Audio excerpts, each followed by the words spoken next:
Eskom and City Power have agreed to work together in the national interest and to protect the national grid. This after the City of Joburg challenged Eskom's decision to implement load shedding despite the municipality securing additional capacity from Kelvin power station. Now, for more on this, we are going to chat now to we're going to talk to at least the energy economist, that's Lungile Mashele, who is part of this panel discussion. We also have Sikonathi Mantshantsha, who speaks for Eskom. We also have City Power spokesperson Isaac Mangena. To all of you, thank you very much for your time.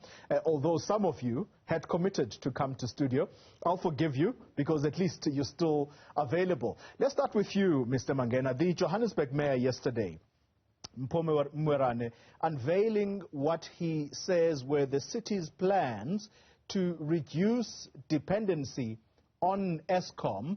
Just give us key elements of this plan.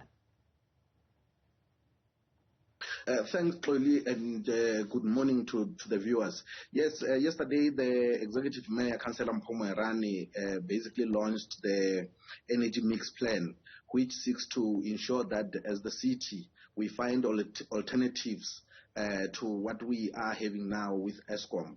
So this will talk to basically about this plan basically talks about 500 megawatts that we're looking to put into our capacity so that we are able to basically offset things like load shedding.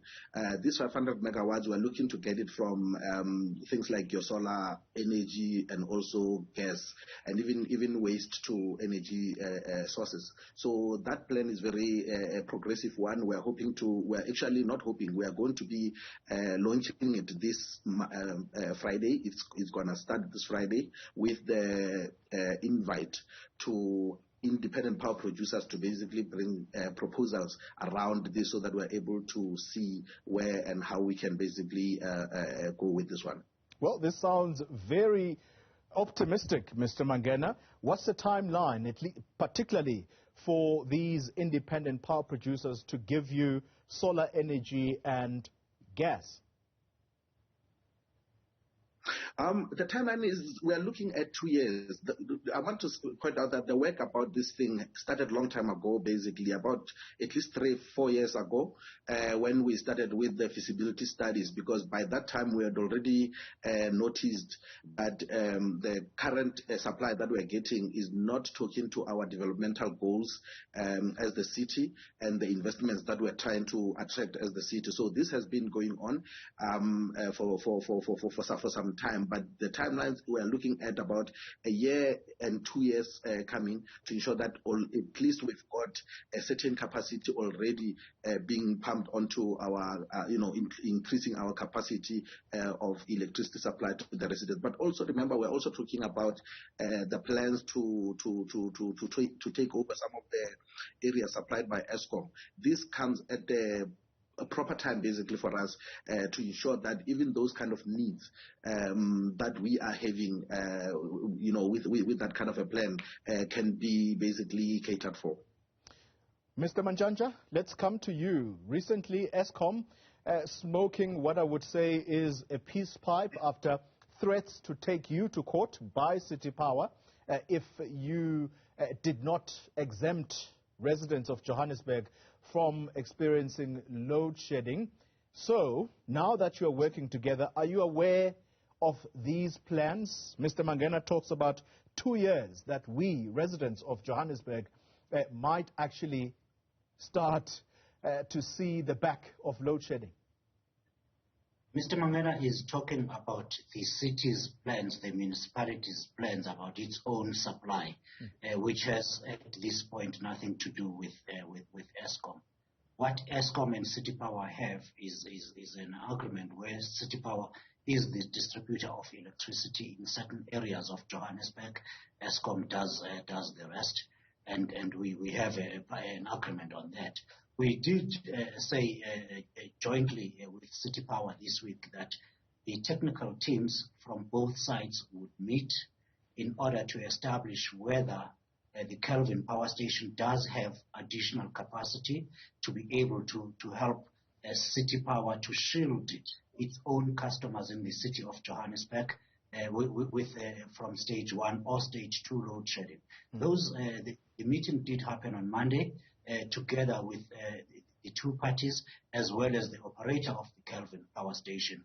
Eskom is awaiting the technical details to verify what capacity, in addition to the current 180 megawatts that City of Johannesburg is getting from Kelvin, to see what we can then get, and indeed, which then would lead to to an agreement on whether or not it is City Power is able to achieve what the City of Johannesburg wants. All right. Before I bring into the conversation Lungile Mashele, Mr. Mangena, the Kelvin power station at the moment, it produces 180 megawatts.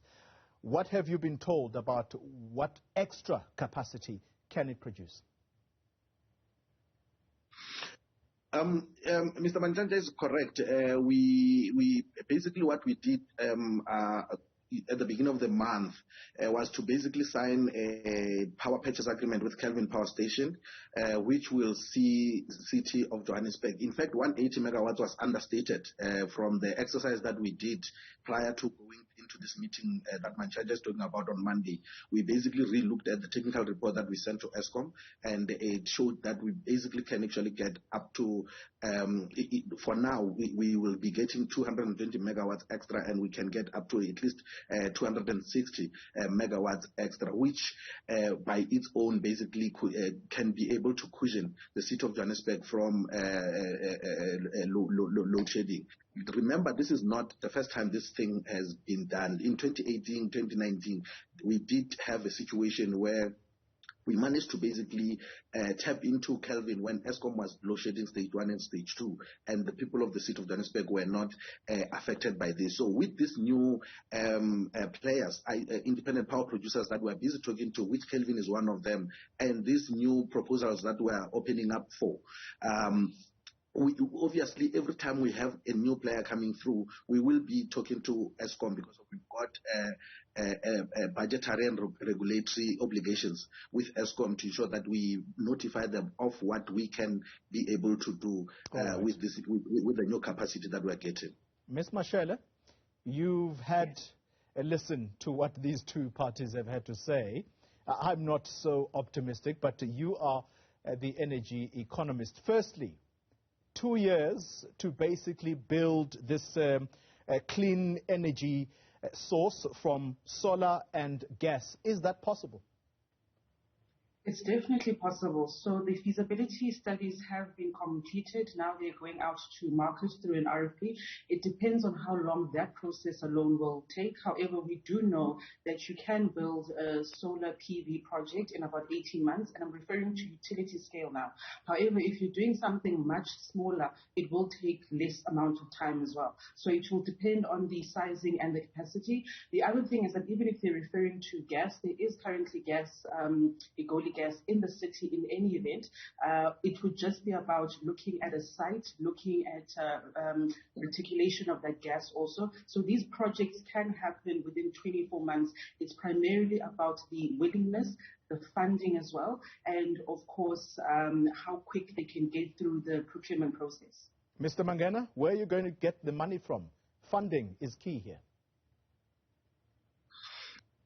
We are looking at different streams, including partnering with private businesses, to ensure that we keep a budget for this. But we also have the city, which is the main shareholder.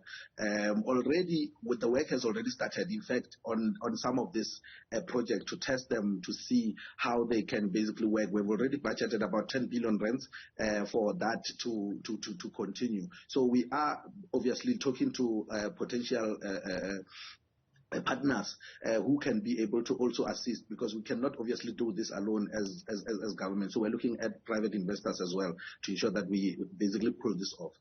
Are you able to tell us of any specific private investors who can give you money or who have promised you money already? No, we're talking to people, so I cannot tell now who is basically going to bring that purse so that we are able to basically deal with this issue. But we are optimistic that more and more people will come through, because many people are actually, remember, some of these people that we're talking to, the investors, are actually people who are already investing in the city of Johannesburg, and they're affected by load shedding as we speak. So for them and also including other big industries and even the mines that are working in the city of Johannesburg, who have already indicated their willingness to basically participate with the city of Johannesburg to ensure that we deal with the issue, the capacity issues that we are facing currently. So we are optimistic that we will be able to basically get the funding that we are looking for. Mr. Mantshantsha, please do not laugh, because we are going to come to you next. I saw you chuckle there when Mr. Mangena talks about different people. We're going to ask you the question about what more capacity can we get from the Kelvin power station. We'll continue the conversation in a moment. You're watching Newsfeed AM. We're discussing the City of Johannesburg's plans to reduce its dependency on Eskom in order to provide electricity to its residents. And we have, as part of the panel here, Energy Economist Lungile Mashele, Eskom spokesperson Sikonathi Mantshantsha, and City Power spokesperson Isaac Mangena. Mr. Mantshantsha, let's come to you. You've heard Mr. Mangena saying what the Kelvin power station has been estimated to produce is actually understated, quote unquote. Those are Mr. Mangena's words. And in their view, this power station can produce upwards of 260 megawatts. Is that true? The technical teams from both City Power and Eskom, as well as the operators of the privately owned Kelvin power station, did meet on Monday, where Eskom went to verify this ability that is claimed by City Power and hopefully Kelvin. We have not yet received that detail from both City Power and from. I'm sorry to interrupt you. I'm sorry to interrupt. So they will then come back to us when they have the information. So, Mr. Mangena, where do you get your information? Look, we get our information from both Kelvin and City Power technical teams. Remember, we have been working on this. In fact, we have been trying it for the past at least 3 months. Before we went to Eskom, before we signed that PPA with Kelvin, we basically did some trial runs ourselves with Kelvin Power Station. The report that we got gives us about 220 megawatts that we can actually add, the capacity that we can add. That's why we wrote to Eskom. We attached that technical report to say, based on this, can you consider excluding us from stage 1 and stage 2? Because as things are now, load shedding is undesirable for all of us, including even Eskom itself. So as City Power, at the City of Johannesburg, we wanted to basically assist Eskom by moving away a little bit so that we are able to basically, as he said, the privately owned, Kelvin is privately owned, and we can anytime talk to all these private players that are coming on board so that we can increase our capacity based on what Eskom is not able to provide. So that's what we did, and that's what we presented to Eskom. Eskom came back again to say, we need so that we can continue with this. By the way, when we spoke to Eskom after we released the statement that we are not going to load shed on Saturday, part of the reason why we met with Eskom on Monday was because of Eskom was saying, in fact, the 220 megawatts that you say you've got is actually part of the baseline that we are counting is as Eskom. Otherwise, we could be talking about stage 3 or stage 4 of load shedding currently. So that 220 megawatts is already assisting the national interest in terms of the capacity of Eskom. Well, we're going to have to verify that with Mr. Mantshantsha, but Lungile Mashele, let's bring you in.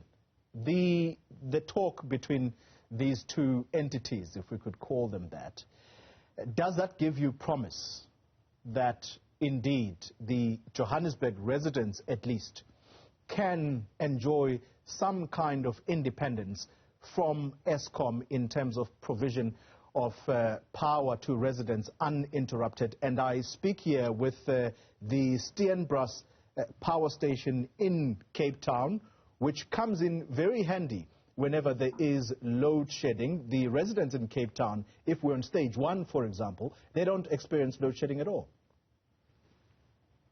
So, Oli, I'm going to answer you in this way, right? As Mangena has pointed out, the Kelvin power station is considered part of Eskom's baseline as well. So it's not considered over and above what they can produce. The over and above will come in the form of the 500 megawatt that they're going to go to market for. Now, I'm going to leave Eskom out of the Johannesburg conversation altogether because they've got national issues of their own that they're battling to actually solve. In terms of Johannesburg itself, I do feel that it was premature to make this announcement, and 2 weeks before elections looks a lot like electioneering campaigning. And all of us on this panel are old enough to remember when the Premier first came into power and, they were talking about we are going to get rid of e-tolls. 9 years later, and those purple and blue lights that take pictures of our cars on the highway are still there. So we know what it's like to suffer through election promises, especially in the city of Johannesburg. This could have been planned a long time ago. It could have been announced when it's more prudent. You don't just announce it on a random Saturday afternoon, promising residents all kinds of things that you're not able to deliver on. The Johannesburg situation will probably only be solved 2023, 2024. Mr. Mantshantsha, how much pressure has this put you under? Because as you hear now, Ms. Mashele is suggesting that this could well be electioneering on the part of those who run the city of Johannesburg. Has this put you under immense pressure to try and extricate Johannesburg from load shedding? Only what has put Eskom correctly so constantly under pressure is Eskom's inability to supply the whole country with electricity.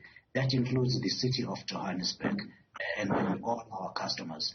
Eskom really does indeed regret and apologize for the implementation of load shedding, including in Johannesburg. So we are under pressure to deliver to the people of South Africa, not only to the people of Johannesburg. And I just want to go back and point one thing at your reference to Cape Town when you spoke about Steenbras power station. The city of Cape Town is only able to shield its own direct customers in the city. Some parts of Cape Town still have to rely on Eskom, which then suffer as the rest of the country does during load shedding. It's only those parts that are directly supplied by City Power that get protected during stage 1 of load shedding in Cape Town. And that's what City Power is trying to achieve in Johannesburg, which, as I mentioned earlier, we are still waiting for the details and to verify whether indeed the Kelvin power station can produce the kind of power they need, in addition to the 180 megawatts that City Power is currently getting from Kelvin. Mr. Mangena, before you answer the question about whether this is electioneering by your bosses, are you able to tell us whether there at least is a budget from the city right now? Is the money put aside?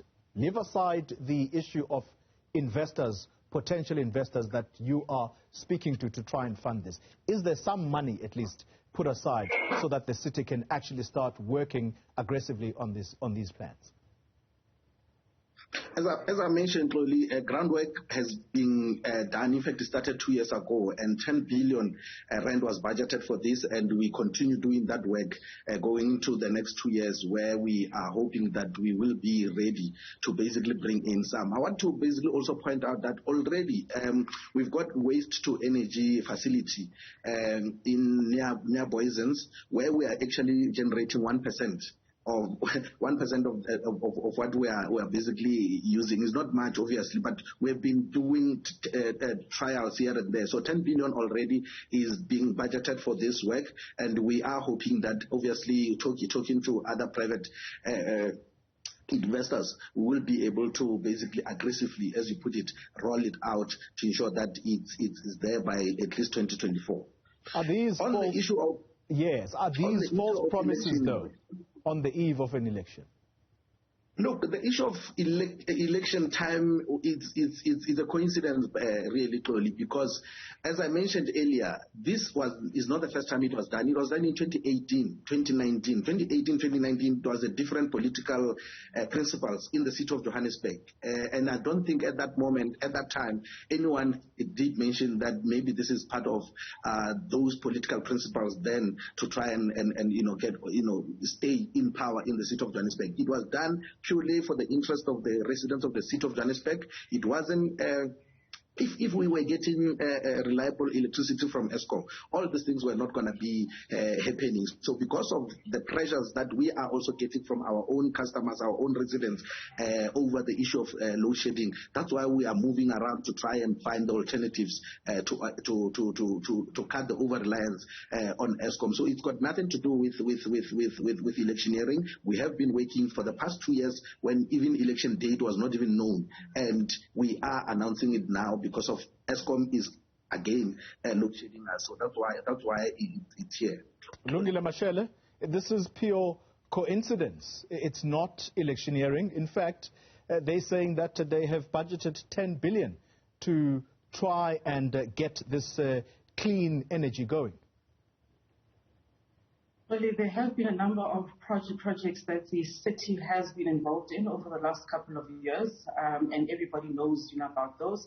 They have not been implemented, and if they have been implemented, again, it's like the Waysons facility. It's a smaller scale, 1% of what their requirements are. There have not been any major announcements until now. What I will give them, though, is that the current mayor used to be the MC for infrastructure. So, and he was working with City Power. So perhaps he does have a more vested interest than previous mayors that we've had in Johannesburg. So that goes for them. However, one cannot ignore the timing of their announcements, especially the Saturday announcements that they will not load shed. That was unfair on residents, especially because the load shedding still continued, and it made them look dishonest ultimately. Yeah. Mr. Mantshantsha, you do not get out of this one free of charge.